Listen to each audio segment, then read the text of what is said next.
కార్తీక పురాణము 9వ అధ్యాయము. మంచి చెడుల ఫలితాలే స్వర్గ నరకాలు. జనక మహారాజా విష్ణులోకానికి బయలుదేరిన విష్ణుదూతలను యమదూతలు వెంబడించి వస్తూ మాకు గల సందేహాన్ని తొలగించమని అడిగారు.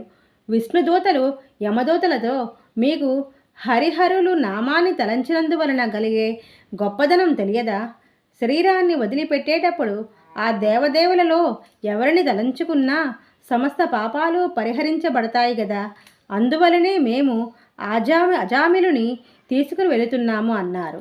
యమదూతలు విష్ణుదూతలతో, అధర్మంగా ప్రవర్తించే వ్యక్తికి అతడు చేసిన పాపములకు తగిన శిక్షను విధించాలి గదా.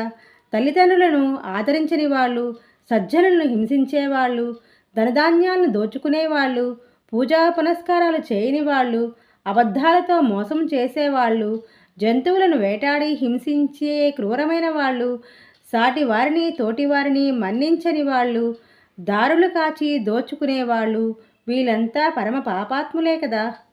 ఈ పాపాత్ములంతా శిక్షింపబడవలసిన వారే కదా. వీళ్ళందరినీ శిక్షించడానికి నరకానికి తీసుకు వెళ్ళాలి కదా. మరి తల్లిదండ్రులను మన్నించినటువంటి, ధర్మాధర్మములను పాటించినటువంటి, కనీసం వావి వరుసలు కూడా పాటించని పరమ పాతకుడైన అజామిలుని వైకుంఠానికి మీరు ఏ ఆధారంగా ఎందుకు తీసుకుపోతున్నారు? మళ్ళీ ప్రశ్నించారు. అప్పుడు విష్ణుదూతలు యమదూతలతో, సత్పురుషులంటే పుణ్యకార్యాలు చేసేవారిని అర్థము.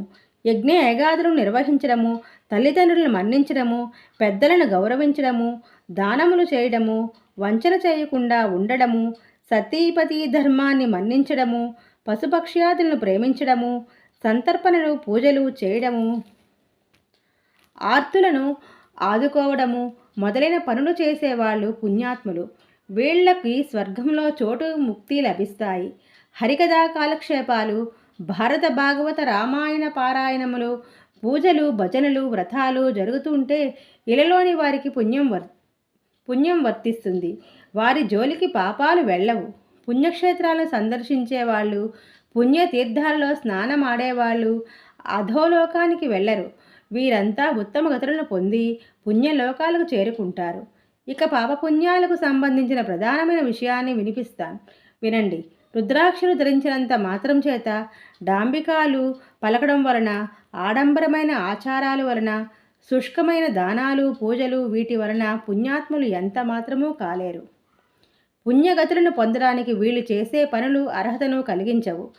యుక్తాయుక్తములను తెలుసుకోకుండా, తామేమిటో తమ ప్రవర్తన ఏమిటో గమనించుకోకుండా దుర్మార్గం